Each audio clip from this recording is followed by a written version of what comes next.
Tingkat kesembuhan pasien COVID-19 di Kota Palembang mengalami penurunan.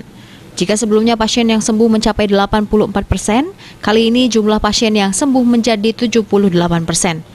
Penyebab dari hal itu karena selama 2 minggu ini, penambahan pasien COVID-19 berkisar 40 hingga 60 orang perharinya, sehingga akhirnya menyebabkan Kota Palembang saat ini kembali menjadi zona merah. Dinas Kesehatan Palembang mengakui jika jumlah tenaga medis di puskesmas mengalami kekurangan, sehingga membuat kesulitan dalam memantau pasien COVID-19 yang melakukan isolasi mandiri. Jadi di data kita untuk kesembuhan ini trennya agak menurun ya. Biasanya kita sekitar 81-82%. Nah, data yang ada di kita dari total kasus 4.670 ini terhitung tanggal 14 Desember, yang sembuh itu 3.630.